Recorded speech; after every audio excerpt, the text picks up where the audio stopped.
Alan, are you able to hear anything or to see the power of small PowerPoint?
Good morning, everyone.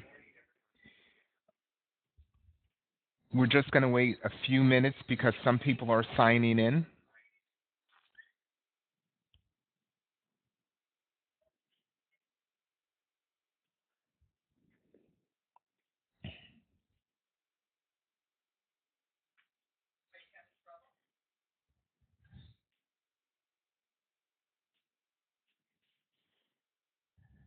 Oh, okay, but you can hear it and you're on. Okay.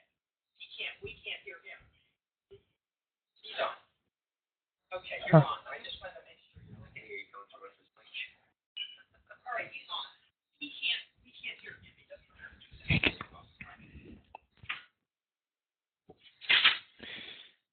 to. Okay, good morning. We're going to start the Power of Small. This is the second time that I'm doing a webinar, and so it should be interesting. I will stop intermittently for questions, and there is an interactive activity involved. So just a little bit about the workshop objectives. We're going to recognize that the way we treat each other at work, the little things we do, have a huge impact. And I'm sure you read the book or have heard the book, Don't Sweat the Small Stuff. Well, you should sweat the small stuff. We're going to also talk a little bit about the issue. We're going to define micro messages and micro inequities. And then also, last, I'd like to equip you with some tools and strategies you can use to encourage others to make your workplace more inclusive and give you reasons why it's critical to make your workplace more inclusive.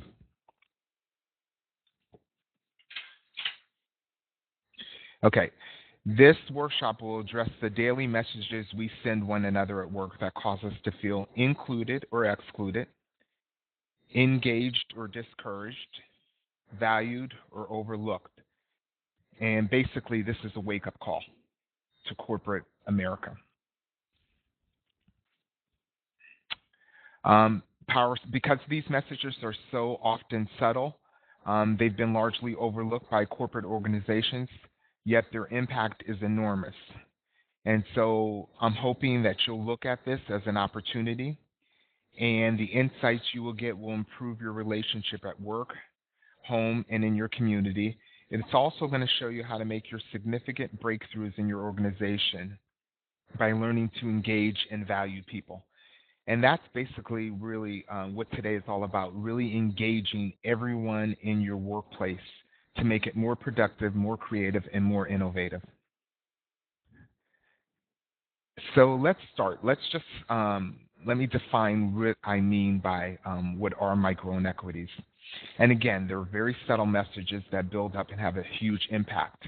I was just recently on the Equal Employment Opportunity website, and this year, actually last year alone, there was a record number of people that got settlements, victim settlements, and the number was $376 million.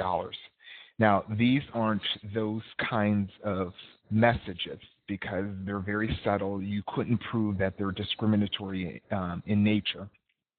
They're tiny, they're pervasive, but they're cumulative over time, and they are very discouraging. They're often semi-conscious. They're right below the level. And they're also built into the organizational culture. They lead to damaged self-esteem and withdrawal. They discourage creativity and risk-taking, and they also devalue, discourage, and ultimately impair performance.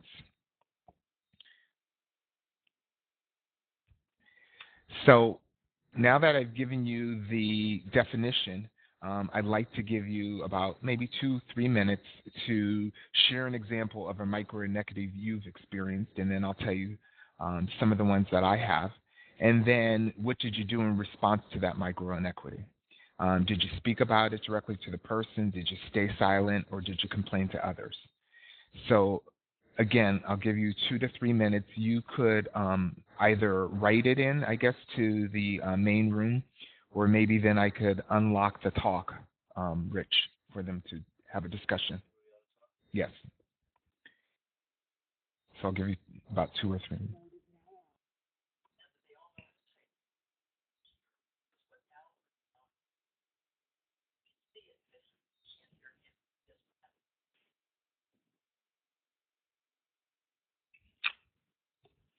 Over to the left-hand corner, where it says the main room, there's a box where you could type any of your responses, and then you could hit enter, and then I'd be able to see.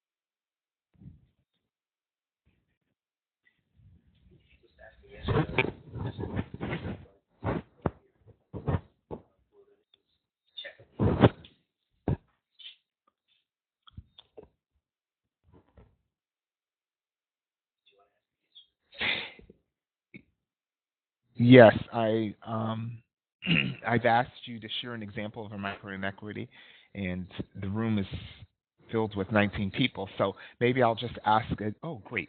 I am getting some responses. So I'll give you a couple minutes.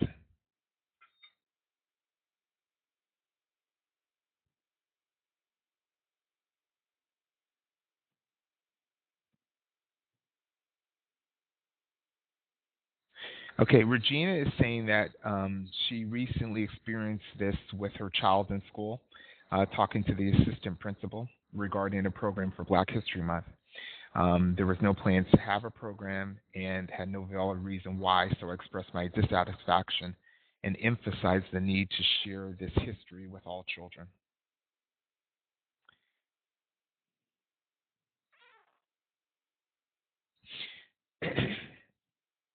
Any others? Okay, let me give you my examples of micro inequities.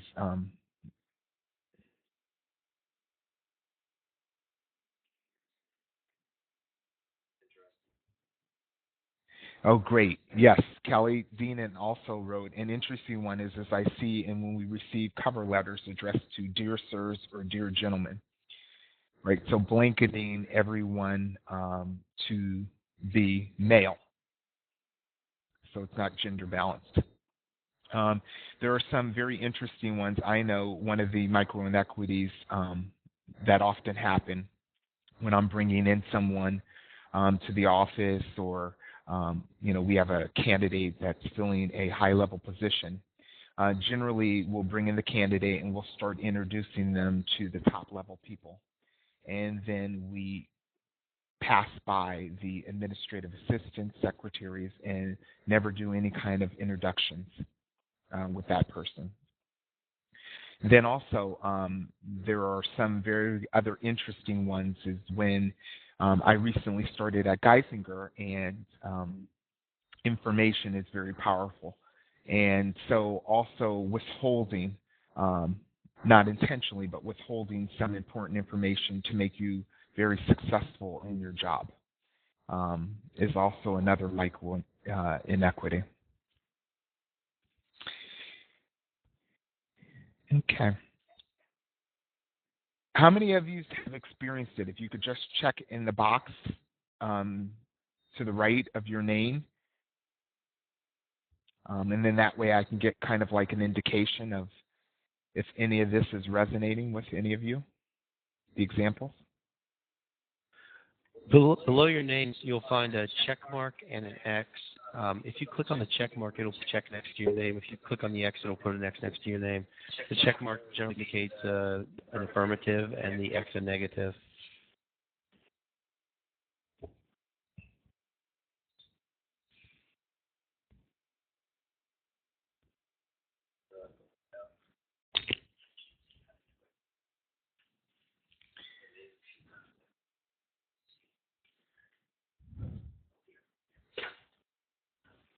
Down below where they can check.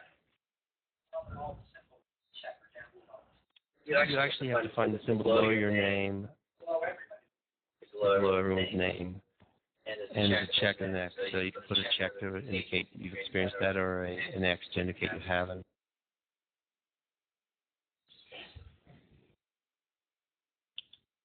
We get 7 yeses. Great. So there are some people that have experienced it. And I'm going to be giving you some organizational micro inequities also and defining that also. Next, I'd like to really talk a little bit about the concept intent versus impact, which is very important in the discussion of micro inequities. And basically, the first thing is that none of us are immune to conveying these micro messages. We send out at least 20 to 30,000 micro messages a day.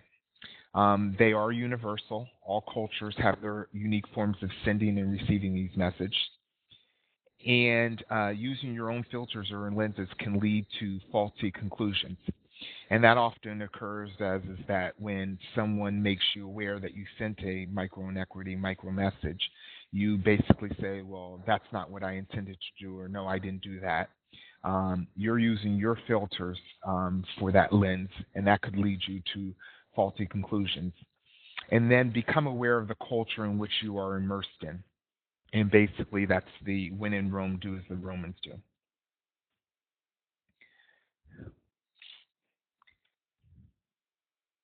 And then also we are, as a society, especially in the United States, we're socialized to believe that intent to injure is an important part of the injury.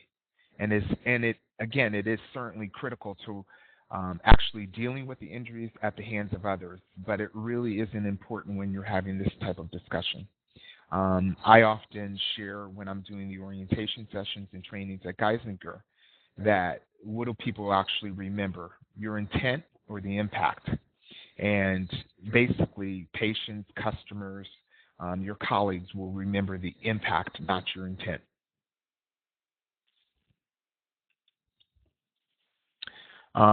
It is not our intent, but our behavior and its impact on our colleagues and patients that is key. Remember, we judge ourselves by our intent. Others judge us by our behavior, and I think that that's critical to the discussion today. That we're really judging ourselves by our intent, but others are really judging us by our behaviors.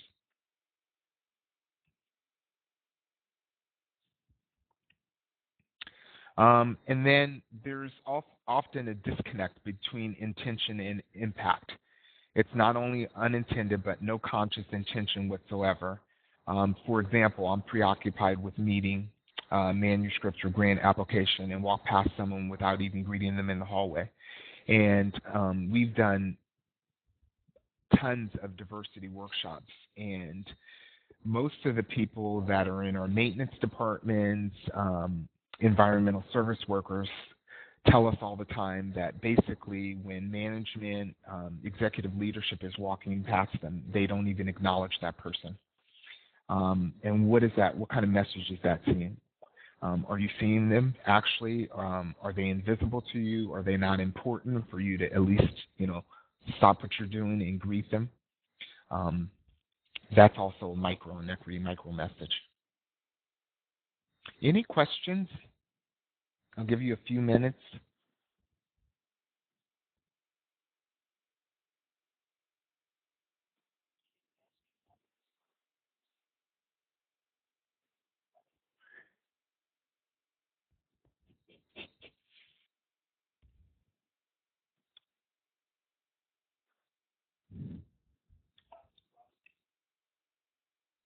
Yeah, actually, Don is asking, what about the tone in emails? And that's very interesting because micro messages could also be sent through emails.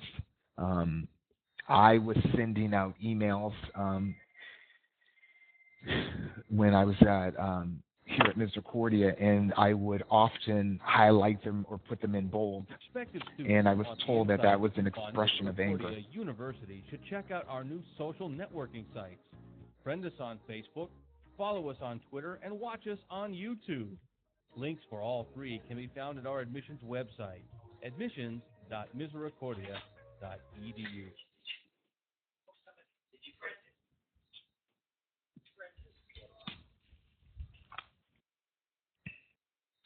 So that is important. I'm sorry for the background noise, but there was a call coming through the office. Any others? Questions?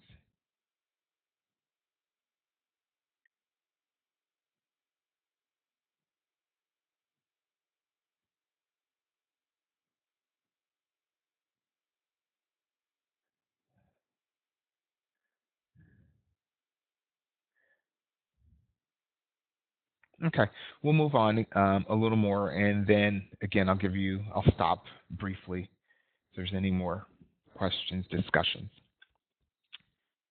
Okay, micro inequities, they are a diversity challenge, and we tend to value what is similar and reject what is different. Again, this is a pervasive human tendency, and recent research is really saying that we are hardwired. Last week, I did the orientation session at Geisinger Valley, and I asked the participants in the group, do they have biases? And everyone unequivocally said no. They just, they didn't believe that they had biases because they believed that if they were biased, that they're bad. That would mean that they were bad and they weren't hardwired for that. And then also it's even reflected in our English language. Like means appreciate, but also means similar. So when we create policies, procedures, and initiatives to encourage diversity and inclusion, people continue to use daily micro inequities to really wall out those kinds of differences. And I have a slide of what the differences I'm talking about or referencing to. Okay. Here are the micro inequities. Again, this is not inclusive of all the differences, but there's some that wall us out. Race, age, ethnicity, disability. Um,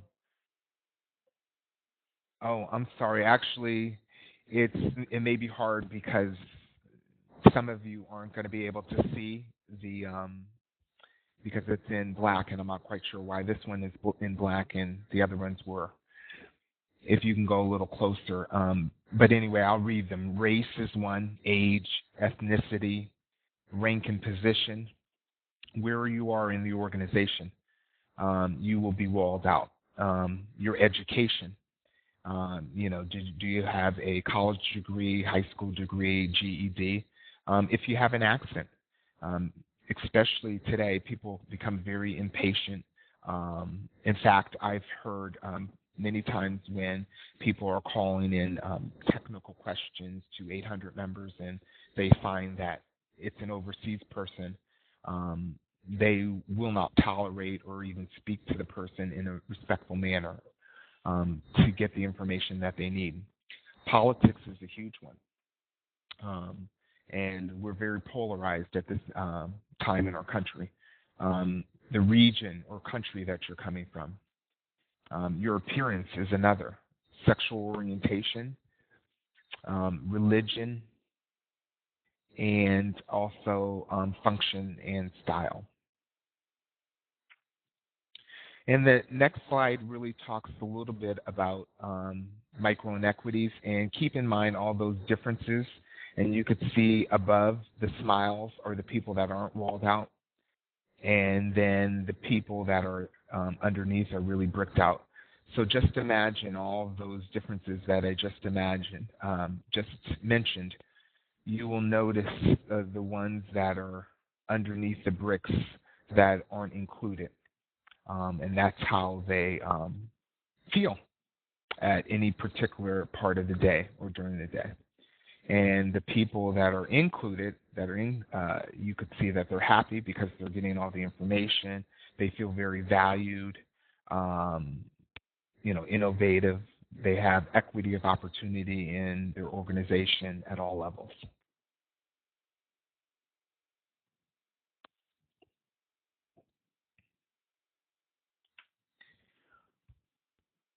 Okay. Occurrences of micro inequities. Again, everyone experiences micro inequities to some extent. Right. Linda's saying that a number of people, well, we're assuming that because we didn't get many responses when I asked how many people have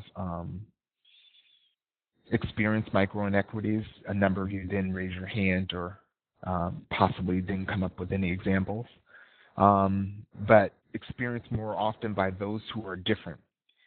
So women and minorities are going to experience them more often, and they may also have cultural lenses that are able to examine them. Their filters may be more tuned. And again, the effects are cumulative, hence differential impact, and also it's the straw that broke the camel's back. And I often say that, if we're sending out all these micro inequities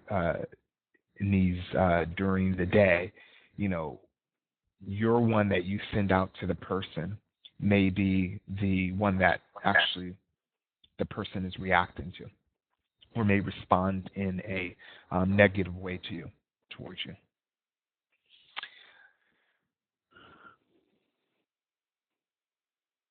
Any questions?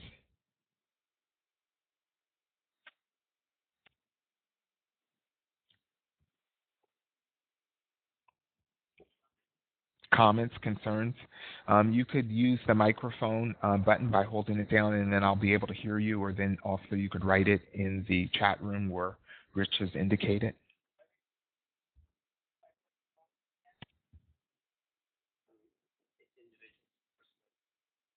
Right. So if you push down the button, you'll be the person talking individually.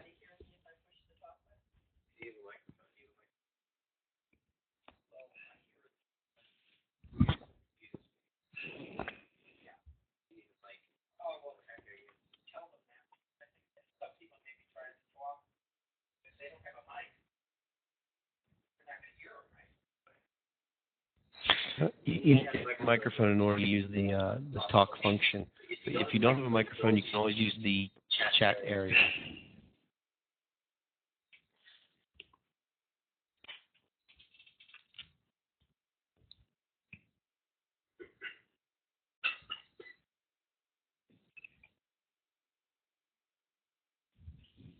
Okay, well.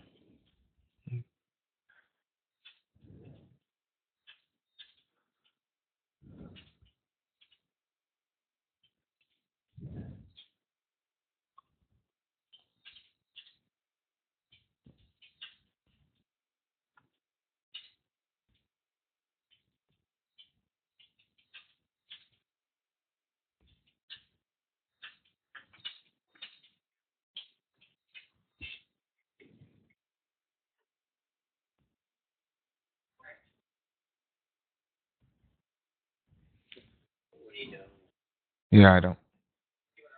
Mm-mm.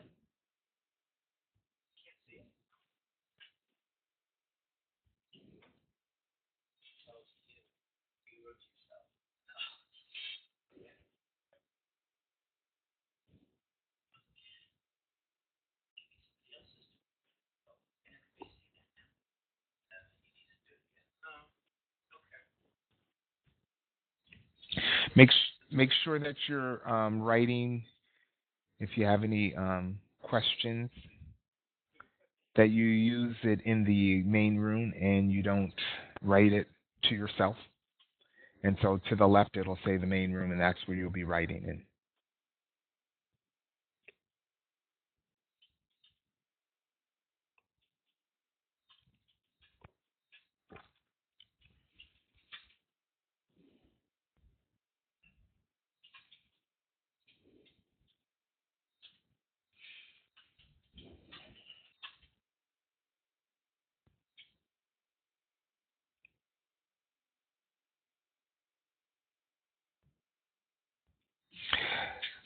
Yes, Linda just wrote, because we don't realize the effects are cumulative, we often do not understand the reaction from what we said.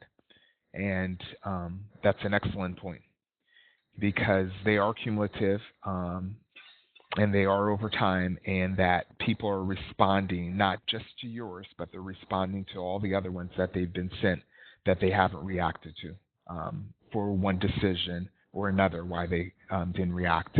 For example, sometimes people won't respond to the micro inequity or the micro message because there's a power differential between them and whoever just sent them the message.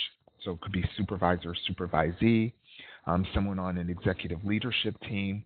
If you're working with someone in a team or in a collaborative manner, you may not want to say anything because it may impact your relationship with them. But that's an excellent point, Linda. So let's go to the next slide to really talk about the levels of system where micro inequities occur. Oh, okay. Well, I mean, that's a great question, Regina. How do we make a person accountable for a micro inequity? And I think the first way that you make them accountable is you have to say something. You have to say, I'm not sure if you realize, but this is how I felt when you said, or when you showed some kind of inverbal or nonverbal message that you may have sent the person. So you have to make the person aware first that they sent you it. And then second, I think that you have to allow the dialogue between the two parties. Give the person that sent it the benefit of the doubt, that they didn't know that they sent it to you, that it was unintended, but also let them know how it made you feel. And so I think that just starting that dialogue, that discourse, is really the first part. Right, exactly. Like the way you went into the principal's office and asked about the Black history. Assume that they it wasn't on their radar screen. They didn't even realize it, that it was unintended, and then move on from there with the discussion. Okay. Okay. how do you understand differences in generational inequities? Well, and I think, Alan, that's also a great point. Generational diversity is huge. You have 4 generations now working in the workplace, and the way we communicate in the workplace is very interesting. If you have someone, for example, let's say a veteran, and then you're coming with someone from a Generation X or Generation Y, and just the information technology. The older person, they feel as though they're being, quote unquote, the younger generation will say, well, you're dissing the person, you're dismissing them, you don't see them as being important. So number one, you're going to have to educate them that generational diversity has a huge impact. And then second, that we're sending micro messages to each other all the time, and just make them aware of it. And then third is that I will be discussing later on in my PowerPoint presentation of the percentages of how it impacts productivity throughout the day. And I think really realizing the bottom line to all your organizations, you'll see that 53% of the time, half of the day, is being spent where there's non-productivity going on throughout the day because people are just thinking about these micro messages that are being sent and them being excluded and not included in the department or the overall organization. So that's a good point. Right, and feeling powerless. They don't feel as though that they can do anything.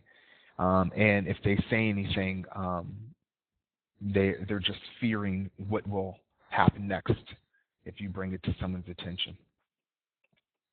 The level of system where micro inequities occur, you'll see there's the organizational and the interpersonal level. On the organizational level, there are institutional policies, procedures, and practices, and then the interpersonal level are the individual microaggressions. Now, here's an example of a macro inequity. And the reason why I'm stating macro instead of micro is because I believe that this is one of the policies. Again, there was no intent to do this. However, it has a macro level that it's impacting people. At Geisinger, we have domestic partner benefits. Domestic partner means both same-sex and opposite sex. If you're living together, you can get benefits for the other person. However, if you, when you come into the organization and you say that you're married to the opposite sex, you don't have to come in with an affidavit stating that you're married, you're commingling or sharing financial things together, or you have bills together, a mortgage, those kinds of things. However, but if you claim domestic partner, you have to come in with an affidavit that's signed. You have to show the accounts that you're sharing with one another and those kinds of things. So that's a huge organizational level macro inequity. An example of one. Okay. So, and here I gave you an example of company X is committed to hiring a diverse workforce and equal opportunity for all. Discrimination of any kind will not be tolerated on the basis of age, race, gender, religion, national origin, disability, or pregnancy. Report any concern to any of the following. And this was actually taken from one of the websites that I was doing some research. So I'll give you a few minutes to just see what you don't see in that discrimination statement. What's missing? Because that's actually the micro inequity that's being sent. And you could either write it. That's right, Regina, you're absolutely right. Sexual orientation is not mentioned in there. So, if people, again, are coming into your organization and they don't see that that is a discrimination that will not be tolerated, what's not mentioned is not there. is not going to get any particular attention paid to it. And so that will be a huge micro inequity. Right, appearance is another one. Linda just mentioned appearance. And I think that there have been studies that have done with obesity, how people don't feel included in their organization based on their appearance. Any others?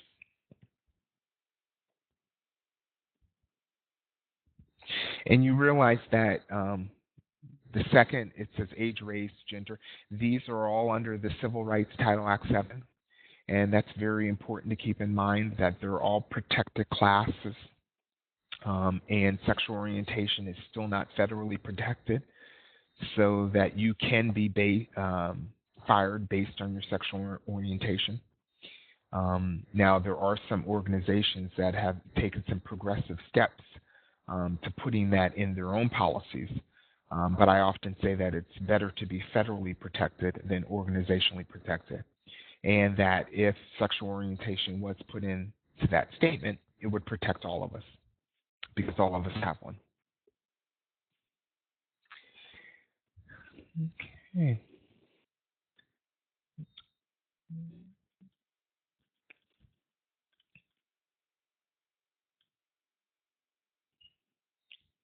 Next, we're going to recognize the STEM model. And basically, this talks about, it'll give you some other ideas, some micro inequities, but it will address the space abuse issue, the time abuse, the energy abuse, and the mobility abuse. Be interesting to see if you've ever noticed these. Space abuse occurs when your privacy is not respected, when you are walled out of important meetings or conversations, or when you are excluded from activities. And this could occur in a number of ways. If you decide to have a meeting on a holiday that is particularly around the Christian calendar, and it may be for Muslims during Ramadan, and you decide to hold a meeting during that particular time, or if the person is, not associated with a private club, and you decide to hold a meeting on a golf course, and the person's not going to feel inclusive or included in that club. Or if you're having important meetings or conversations with certain people, and other people aren't involved in the conversation or involved in that meeting, and they're not getting that information that is going to be critical for them to be productive in that departmental meeting.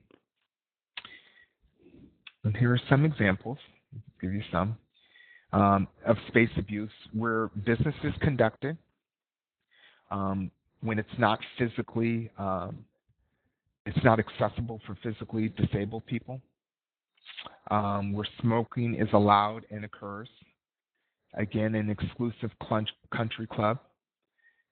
We all know that meetings occur on the golf course, at cocktail parties, a gentleman's club, or the restroom or the locker room. And there's a great picture that depicts some of it.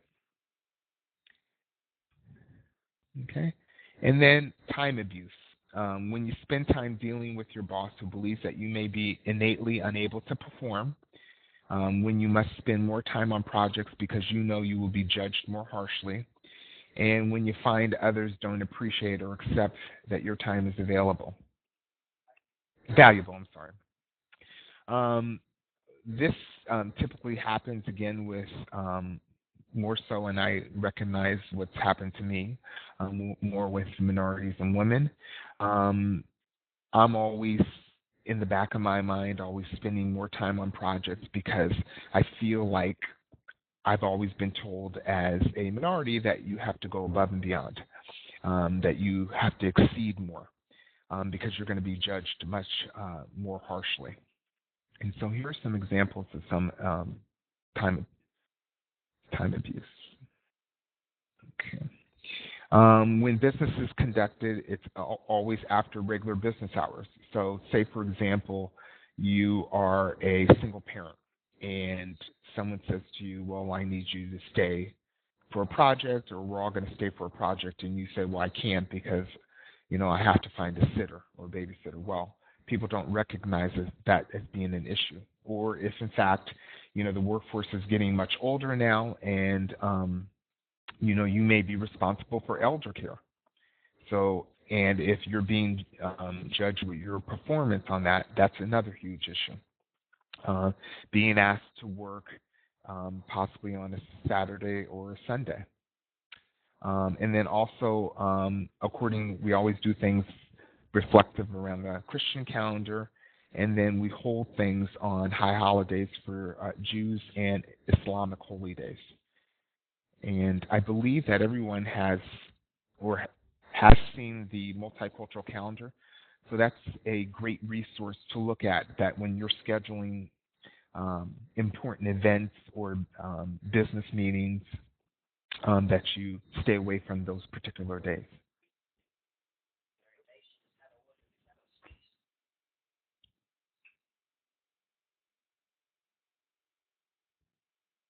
Yeah, Mary, that's an excellent point. We also exclude people through email messages. There are a number of people in our organizations that don't have access to email. So you have to really pay particular attention to that. Or I know that recently we have decided next year we'll be going to a talent acquisition model where everyone will apply online. And so our whole application process will be online. But we've had to recognize that there are going to have to be other options for people that don't have online accessibility. And one of them will be, we'll have some modules that are accessible with space for people that possibly are disabled or don't have the technology at home, the internet access. So they could come into one of our offices at Geisinger, Human Resources Department in Danville. We also have one in the Northeast, and then also at the West College. So great point. And also organizations are going to be, especially federal contractors, are going to be held accountable because that will disenfranchise a number of people that don't have access to the internet. Okay, examples of some time abuse while talking or meeting with another. The person is talking on the cell phone, which happens all the time. They're sending text messages or they're checking their email. And that happens even more because we're always connected. But that's sending a micro message. I often find that when I started at Geisinger, since it's such a huge organization, we do lots of things by conference call.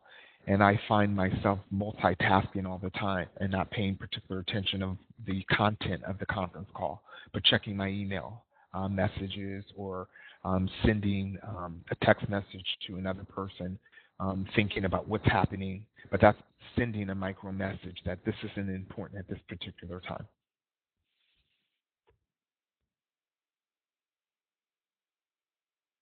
Yes, Rich also said when dealing with online processes, we need to be mindful not of the digital divide issue, but also of the ADA issues that can arise. There are huge ADA issues related to that. I know that there are some websites that actually address that, but one of them may even be the font that you're using on your web page. People that may have a visual disability, they may not be able to read it, so you should pay particular attention to that. Also, that if in fact there are pictures or things that are blinking, people that have seizure disorders, that will impact them, so you need to pay particular attention to that. I could also send out a number of resources for that area, but that's an excellent point, Rich. So then we'll go to the energy abuse. And that's when you must donate your energy to someone else so that they can conserve theirs. Your energy is regularly siphoned away to other projects, not at your own choosing, so you're being asked to constantly work on other projects. And your energy is tapped by invisible barriers, subtle comments, or conflicting messages. And here are some examples of energy abuse. Can you help me with this? And then you start to dig in, and then you notice that the person is making a request and then taking a break while you're doing all the work. And that may happen, or that's probably happened with every single person that's been in an organization. Or they give you something like busy work to do while they're doing something else. Okay, mobility abuse. When you are expected routinely to bring things or get things, when you are required to travel or remain behind while others are not, and then also when you are expected to provide transportation to others.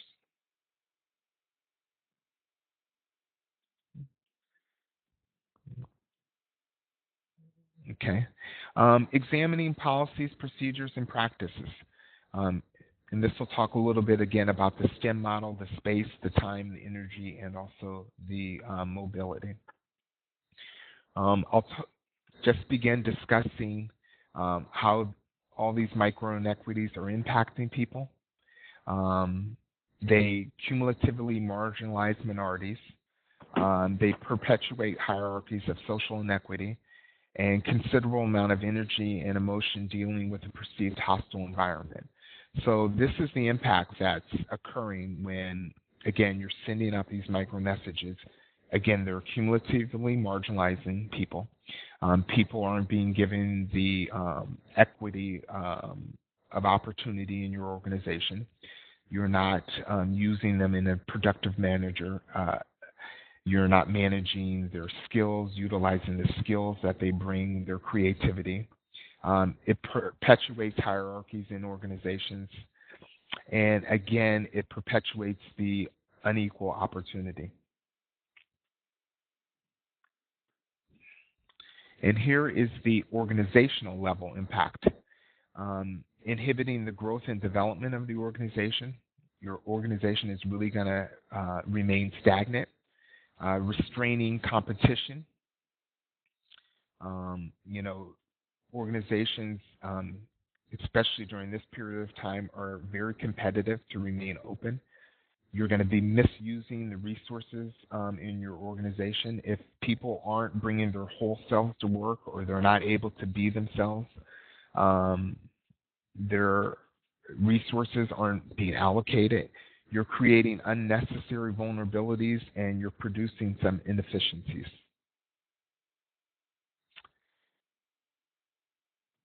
And your interpersonal level impact, again, dissipating energy, you're draining your own resources, it lowers your own individual morale, and then again, it impedes your performance. So both on the organization and the interpersonal, you could see the connection between the both of them.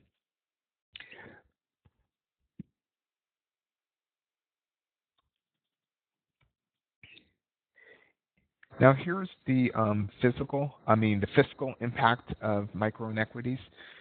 28% lost work time avoiding the instigator of the micro inequity. So 28% of the time there's lost work time to avoid the instigator of the micro inequity. Okay, I'm sorry. Mary says, how can an employer clarify the mobility issues? Can I get back to that, Mary? I just want to go through the fiscal impact and then I will address that issue. 50%, 53% lost time worrying about the incident future interactions. That's huge. That 53% of the time there's lost time worrying about the incident or future interactions with that individual or what's occurred. 37% believe their commitment at work declined. Initially they were engaged, they really wanted to do a good job, and then now they believe that their commitment at work has declined because of the micro inequity that's occurred. 22% have decreased their effort at work. So they're just not going to try anymore. They're just going to just go, do the rote work that's necessary, and then just get out. 10% decrease the amount of time that they spend at work. They're not going to spend any extra. They're going to come in, whatever their work hours are from 7, and then they're going to leave exactly at 3 o'clock. And they'll take all their breaks. And then I think the next statistic is the most important. 12% actually changed jobs to avoid the instigator. And so you could see the resources it takes to recruit and retain. That 12% actually changed jobs. And in this environment, first of all, it's very hard to find creative and innovative people with diverse talent.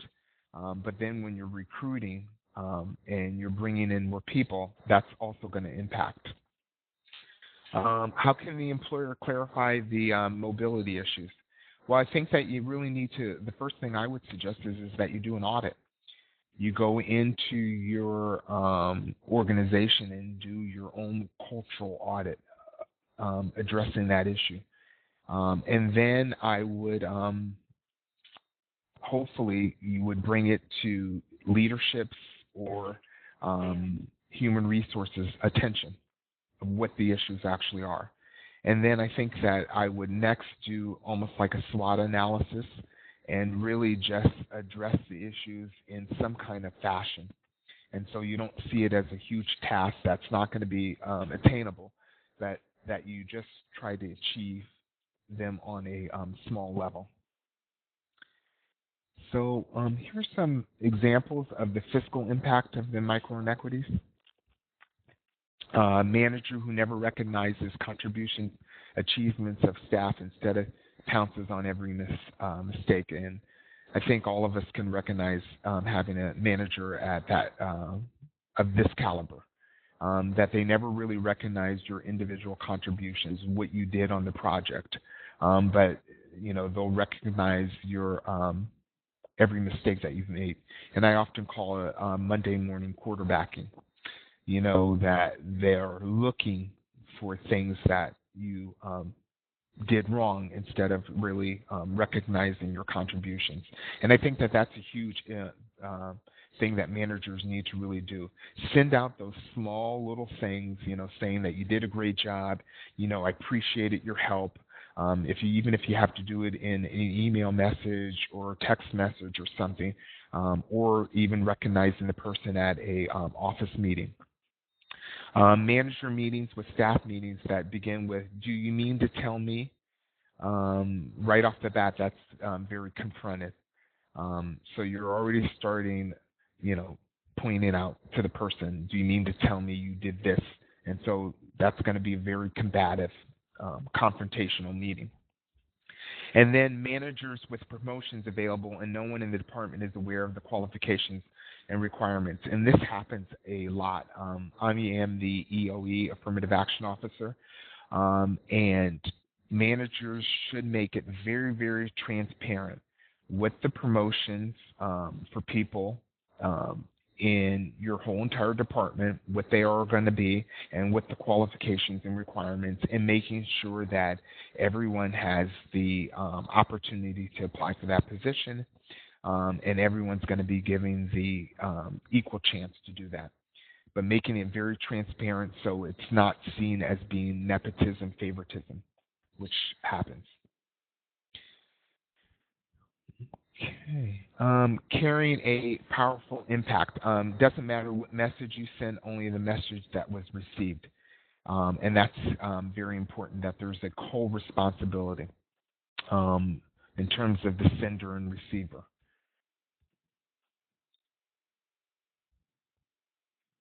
So promoting an inclusive climate, again, notice your reactions. When am I listening to the person? When am I not listening? When am I shutting people out? When am I not shutting people out? When am I including and excluding people? Who am I encouraging and praising? pay particular attention to that. I often say that, and I know I'm doing the Power of Small Part 2, I believe on February 23rd. I'll be paying particular attention to this issue. Whose contributions am I taking for granted? Is there anyone in the department that I'm just taking for granted and I'm not noting? And when do I consistently overlook? Okay. Asking your colleagues, customers, and clients for a qualitative assessment of yourself. Ask the group that you're working with or the people that you're managing, do you feel included, respected, or valued? Oftentimes when people leave our organizations, we want to do exit interviews, but we should be doing those interviews all the time with our people that we're managing or working with. What behaviors wall people out? What are my behaviors that I'm doing towards you that are walling you out? What behaviors am I exhibiting that encourage you to contribute to the project? Asking the person what I can do differently. And then what can the team do differently to make you feel included? Wouldn't it be great if we did that during performance evaluation time, the information that we would get? And then I decided to include this next slide, and I'll talk a lot about this during the Power of Small 2. But a person's beliefs create an attitude, and an attitude creates a mindset. A person's mindset determines his or her behavior, and a person's behavior then determines the results. And so I'll show you that in a graph on actually what that looks like, and I believe the next slide really talks a little bit about that. You could see, to understand your mindset, examine the results that you produce. So here's your mindset, your attitudes and beliefs, then they go into your behaviors, and then these are the results that you're going to produce. So, I've been talking a lot about the state of mind in terms of micro inequities, micro messages. You'll see in that flow chart the results that you're producing, whatever capacity that you're playing in your organization. And that's my last slide. Any questions, discussions, issues, concerns? I'm interested in hearing people.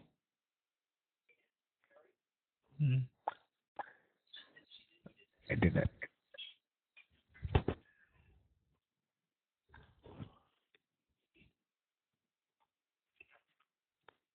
I never thought that doing a webinar session, I'm usually a hands-on person, so I like to see people. Okay, I've been asked to turn on the video, so you'll be able to see my face and what I look like today.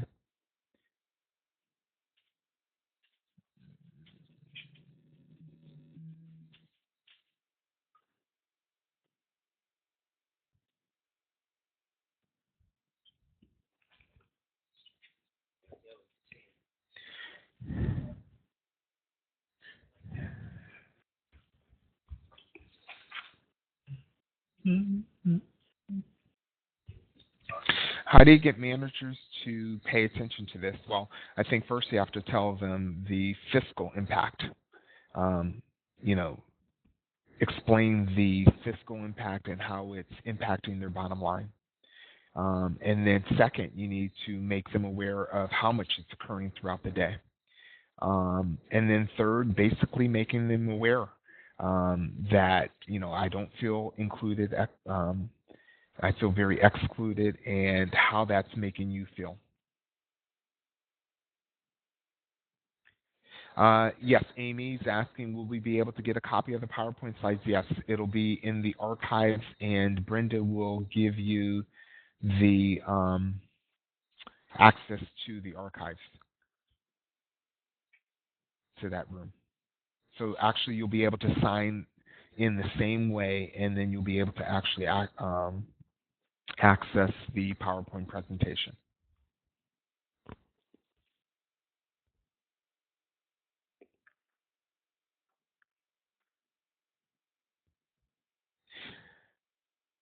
After I've given, oh, okay, let's just see.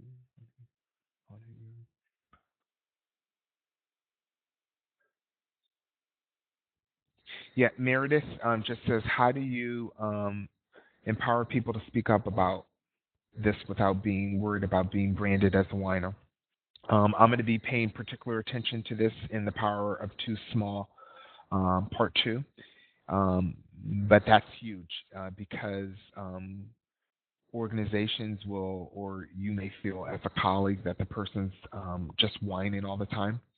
But I think that, when Jane Elliott says that, have you ever walked in a person's moccasins, being empathetic to that person is very important. So people are going to have that kind of component to do it.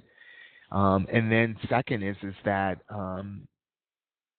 trust has to be present in the environment, that if the person is going to speak up, that there won't be any kinds of consequences or any kinds of retaliation. And you as a leader in your organization, I believe everybody that works at the organization is a leader, even though if you don't have the title, you're going to have that present in the environment. Can we print out the presentation? I'll have to see if you'll be able to print it out from the archives. If not, I will send it out to you. Okay. Rich is just telling me that you can't print from the archive, but I'll make sure that my PowerPoint is accessible. So we'll put it on the website also. And then you could print it out from there.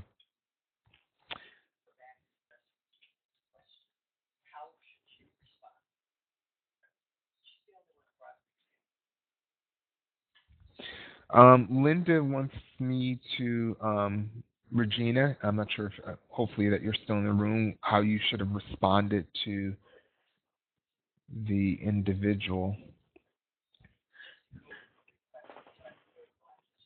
when he ignored you, your individual request during Black History Month. And I'm not quite sure, Linda, what your...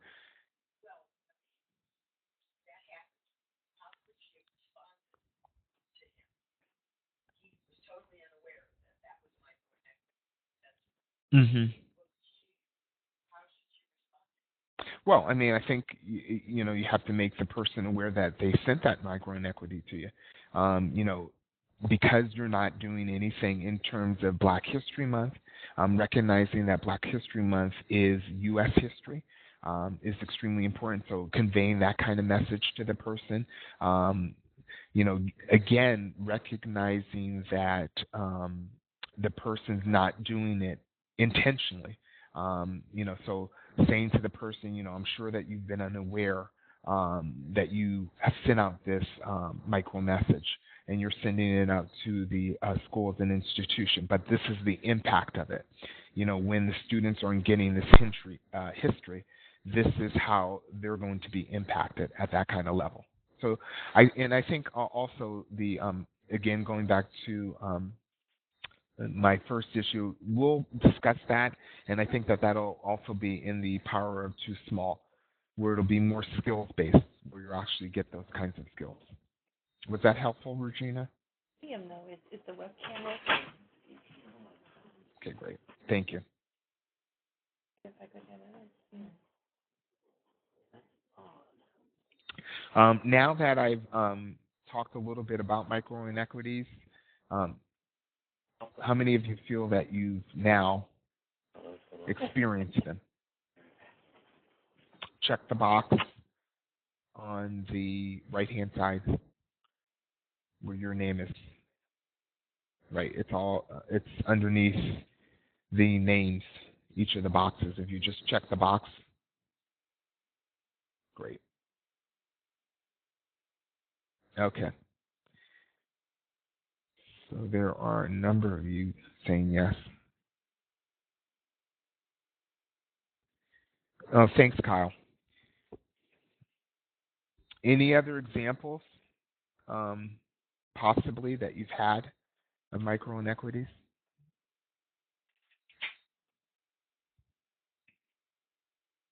Okay, yeah, great. We're getting a lot of people that are saying that they now recognize that they've experienced them. Good. Regina says, I plan to circle back with the supervisor of history and use the language you provided to share the microinequity. Okay, good.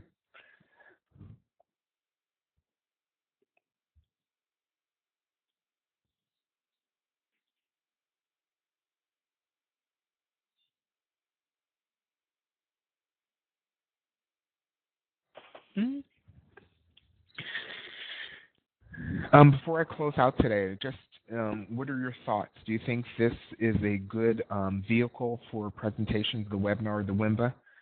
Because I think I'm seeing 19 people that are signed in, but that doesn't mean there could be more people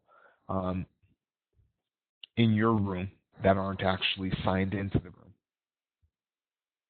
Oh, Meredith, your checkbox isn't working. Okay, great. Yes, but consider yours checked. Great.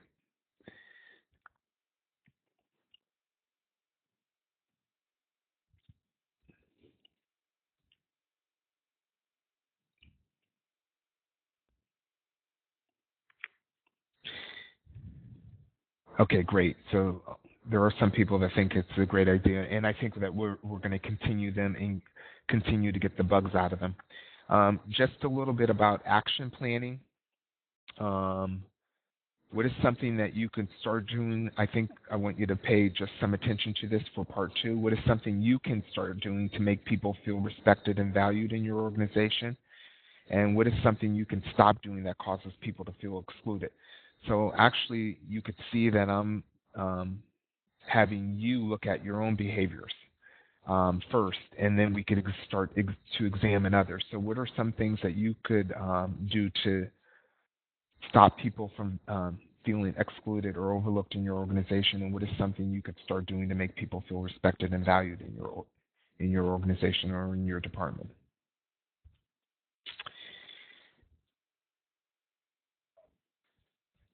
Okay, yeah, great. Meredith, yeah, we will do both because we recognize that this is will help on one level, but some of the diversity workshops will need to be done live, and we'll make sure that that happens also. Okay, and Mary said, yes, this is a good way to participate in a webinar. Once I got my computer set up, it was good. Great. So I want to thank everyone for joining us again, and I look forward to our next workshop, which will be mine, which is The Power of Too Small, and it is February 23rd, and it will be held at Geisel-Gorwami Valley in the Kistler Learning Center, which is the building 1000 East Mountain Boulevard in Wilkes-Barre. And so you could RSVP to Brenda.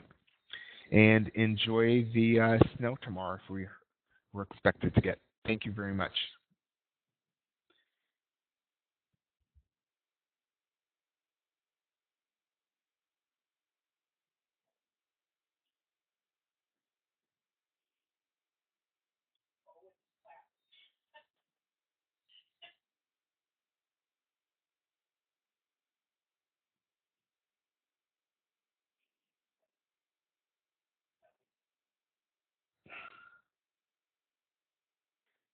Now, how do I turn the talk off?